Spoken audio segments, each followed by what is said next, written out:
From the Fox 25 studios in Oklahoma City, this is the Fox 25 Primetime News at 9.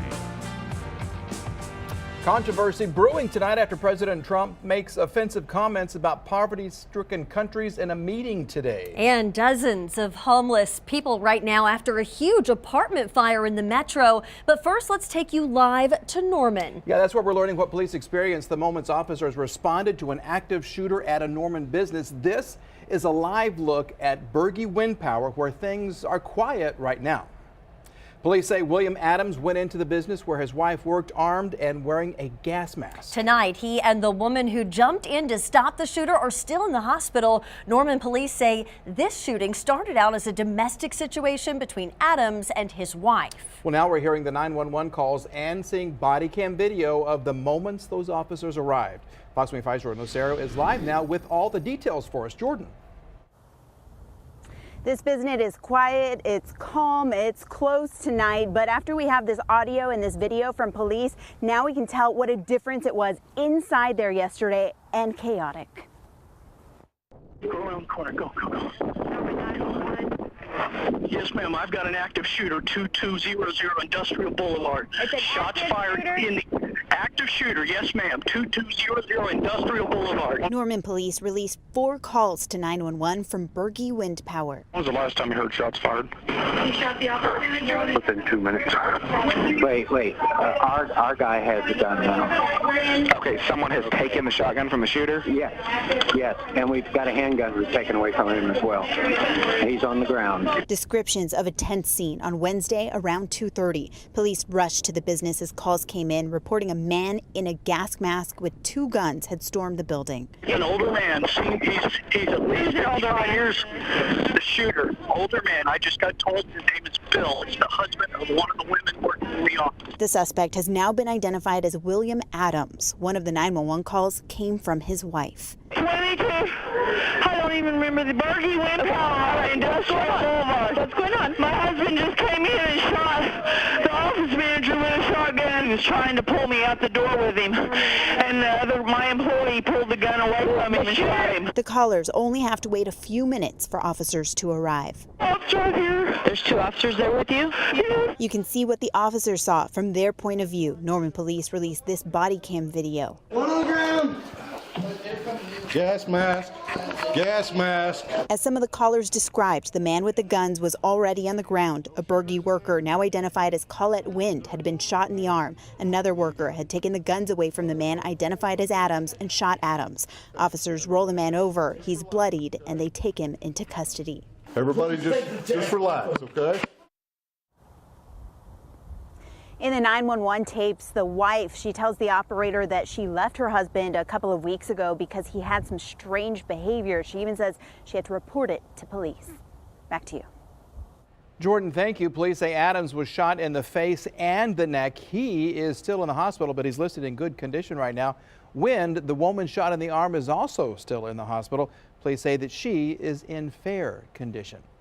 We've got your back tonight with what you need to know if something like this happens at your workplace. Jim McBride with the Oklahoma Department of Homeland Security says the best idea is to either fight or flight in this kind of situation. He says you need to kind of think through what you would do before something like this happens. Now, if you don't, you're more likely to freeze during an active shooter situation, which could get you injured.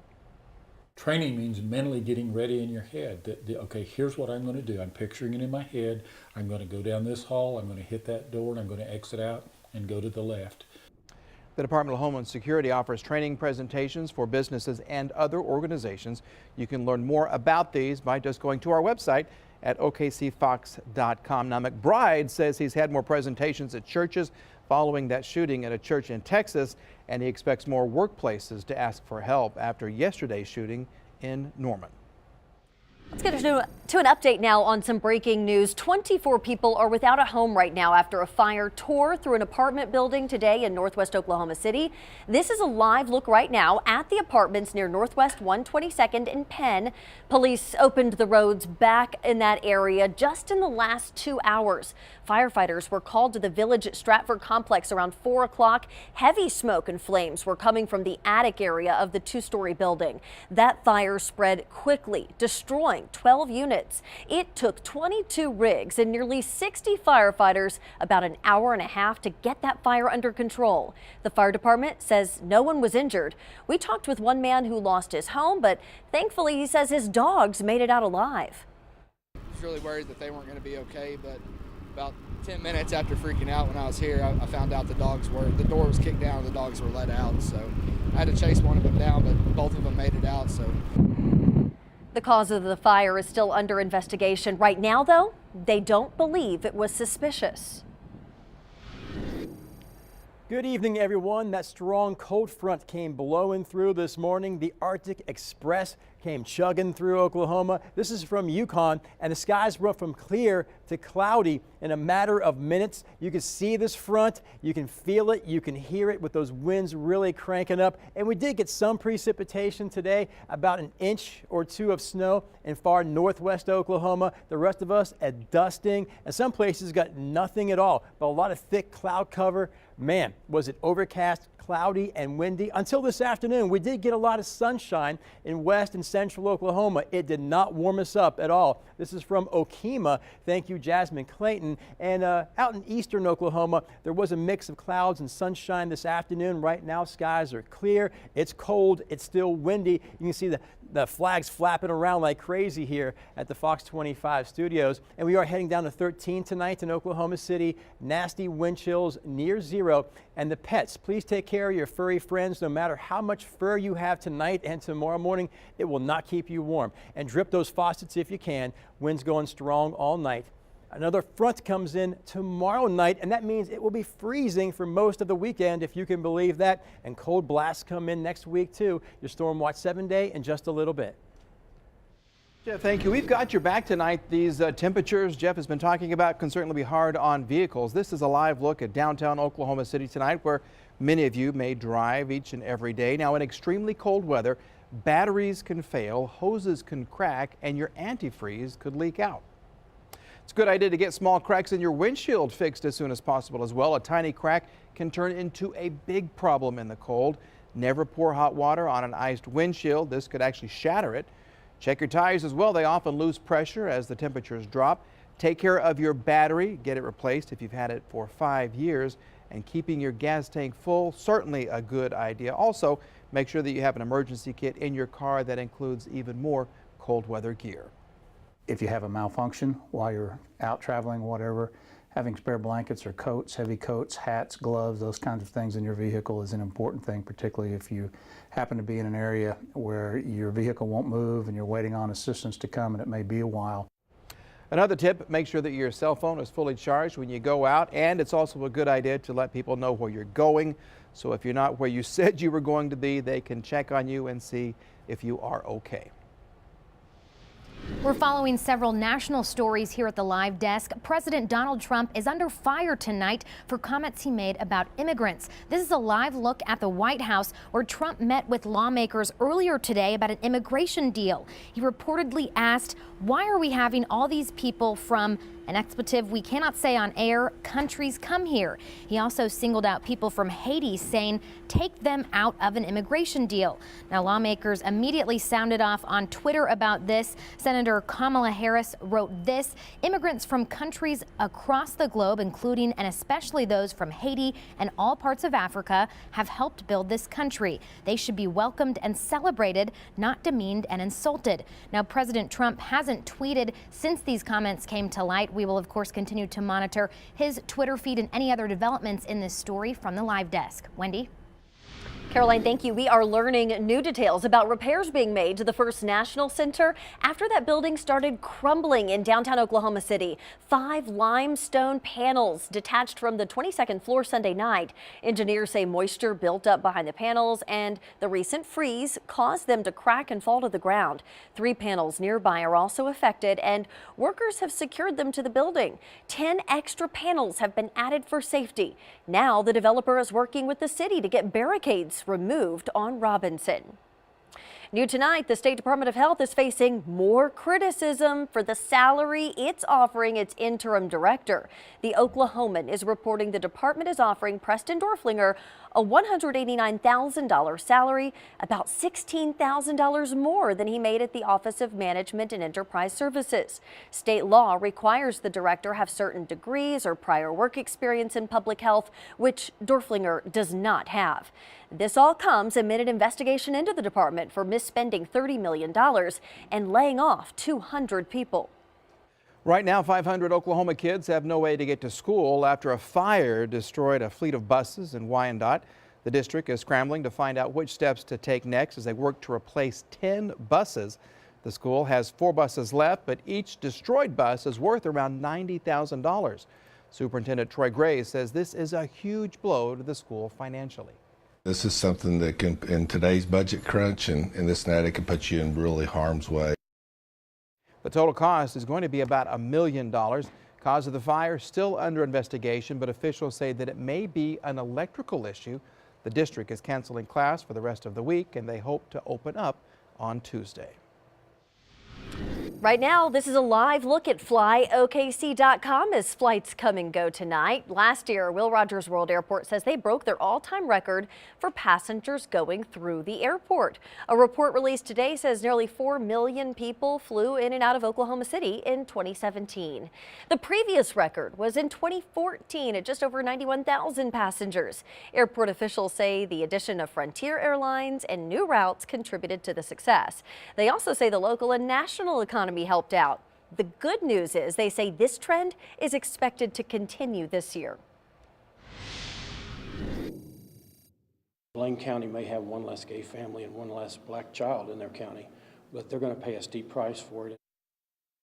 Coming up only on Fox 25, hear why a former Hitchcock town clerk is currently suing several town officials, including the mayor.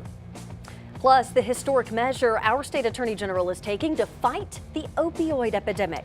How local residents are bouncing back after a tornado ripped through Muskogee. And our own Myron Patton goes one-on-one with the father of OU basketball phenom, Trae Young. The average American spent $1,000 over the holidays. How to right the ship when it comes to your finances, coming up. Right now, 3 men are recovering from hypothermia. They were rescued from Lake Texoma after their kayak capsized. It happened yesterday morning near the Lighthouse Marina. Officials say the kayak was only meant for 1 person and it flipped. They screamed for help and employees at the marina sent out a pontoon boat and rescued them from the cold water. Carl Price was one of the men who helped pull them out. Pretty awesome. Like, it's a different feeling than anything I've ever felt. I've never really was in a rescue situation before. The men were in the 50-degree water for about 20 minutes. They are expected to be okay. All of them were wearing life jackets, which officials say may have saved their lives. All right, take a look at this video taken today as authorities respond to the scene of a big rig that drove off the highway near Houston. Officials say the accident involved multiple vehicles on the highway. That semi-truck drove off the overpass, landed on another car. The driver of the car that was hit by the truck was able to crawl away from the wreckage and is expected to survive. No one else was seriously hurt. We're continuing to follow the devastating mudslides in Southern California. Rescue crews are searching for 8 people who are missing. Now, the Santa Barbara County Sheriff's Office today released this list of names of the 17 people killed in those mudslides. It includes 3 children ages 3, 6, and 10, and 2 people in their 80s. The Sheriff's Office expressed its heartfelt sadness to the family and friends of those who lost loved ones. Now, more than 500 buildings have been damaged or destroyed in those mudslides. These come in the wake of the devastating Thomas Fire. Mike? Caroline, thank you. New tonight, the U.S. Army says it expects power will be restored to the vast majority of Puerto Rico by the end of March. Now, currently, 40% of power customers have no electricity, nearly 4 months after Hurricane Maria ravaged that island. I'm confident that the majority of Puerto Rico, probably in the 95%, we're talking customers now, or clients, will be restored power by the middle of March, certainly by the end of March. I think we'll see the majority. The problem is that last 5%, and you know this again from being a pilot, you know where probably there's remote areas. Remote areas of Puerto Rico, and it's going to be hard to get to some of those areas by them. Maria struck Puerto Rico as a Category 4 hurricane in mid-September. It was the strongest storm to hit the island in 85 years. It left much of the island without power or clean water. Here in Oklahoma, less than a year after an EF2 tornado ripped it to shreds, the tent shop in Muskogee is almost ready to reopen. Michelle Brook has been working to reopen the shop since the twister hit last May. She's now putting the finishing touches on the inside. Before the tornado hit, she was celebrating her 30th year serving Muskogee. She now plans to pick up right where she left off, giving back to her community. I didn't cry again because I knew it was all good. It was going to be a brand new building. And then I realized that's an even greater blessing and something I had never, ever thought would ever happen in my lifetime. Such a good attitude. Brooke plans to reopen the tent shop in the next few weeks. We've got your back with consumer news. Now, Apple is catching heat from about the iPhone from a very unlikely source. The phone's co-creator, Tony Fadell, is a former Apple executive who helped design the iPod and the iPhone. On Twitter, he echoed recent criticism from major Apple investors that the iPhone is causing detrimental effects on children and teenagers. He tweeted, "The device addiction is real and Silicon Valley has to fix it." Well, if we look back 11 years ago was the introduction of the iPhone. And now we have a device and devices in our pockets at all times, right? That are usually on our bedstands too. So when you put all of these things together, this is the unintended consequences. He continued that Google, Facebook, and Twitter have gotten so good at getting us to go for another click. They now have a responsibility and need to start helping us track and manage our digital addictions. He also said the government regulations might be needed if these companies don't step up. In a statement, Apple said it has a long history of parental controls. Today in Washington, the House approved a renewal of the controversial Foreign Intelligence Surveillance Act known as FISA. Here is a live look at the White House tonight. Republicans believed it would be a fairly smooth vote for them until the president began tweeting this morning, questioning the act, suggesting it may have been used to badly surveil his presidential campaign. And the White House had been actively supporting FISA. We weren't confused, but some of you guys were, and we wanted to make sure you knew the White House position. He doesn't even know what the bills are about, and he's putting out tweets. Libertarian, Republicans, and privacy-concerned Democrats are not in favor of the renewal, saying it goes too far and allows the government to spy on Americans without a warrant. January 19th is when the act is set to expire if the Senate hasn't approved it by then. And coming up, if holiday shopping left your bank account hurting, well, we've got your back. The 3 things you can do right now to get over your holiday debt. And you may want to consider driving the kids to school or driving them to the bus stop. Temperatures will be in the teens with wind chills near or below zero in spite of a lot of sunshine. Gets even colder this weekend. We'll find out how much in your Storm Watch 7 day at 9:33.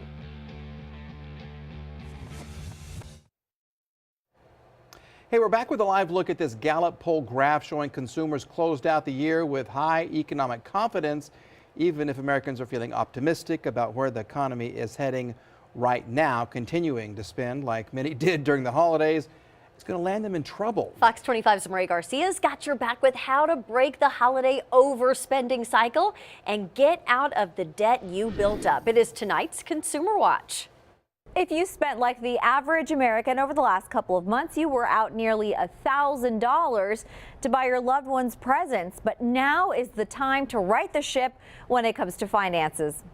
Pulling out the plastic to pay for all those holiday purchases does take its toll.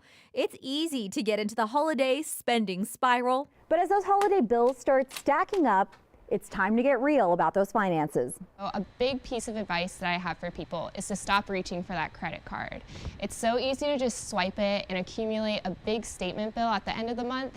But to counteract this, I would recommend reaching for their debit card instead. If you're bad at regularly checking your bank account or you just don't feel more accountability when using your debit card, the next step to stop that spending is to only use cash. It's a tangible item that they're giving away each time they purchase something, and that way they can see exactly how much they have left after every purchase. Kellyanne Smith, a savings expert with the Penny Hoarder, says that if you've paid off your debts but you're still spending more and saving less right now, a good way to break that habit is to make savings a little more fun. You can get family and friends involved, and a little healthy competition will keep you motivated. A small prize can help with the fun factor, like everyone can pitch in for a gift card, and the winner gets the prize and gloating rights for the year. Financial experts say that you should be able to pay off your credit cards in full every month.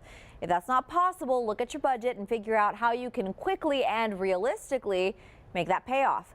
Paying only minimums is a money waster. Maria Garcia, Fox 25 Consumer Watch. And saving a small percentage of your paycheck starting now will mean you don't have to put next year's holiday gifts on a credit card. Good advice. Hey, a former Oklahoma town clerk suing several town officials and a sheriff's office after he claims that he was run out of town and his house was set on fire. But now he's the one facing criminal charges. We're going to tell you why coming up. The worst part about this cold weather may be your heating bill. We've got your back with the things that you can do to warm up your house while saving you money.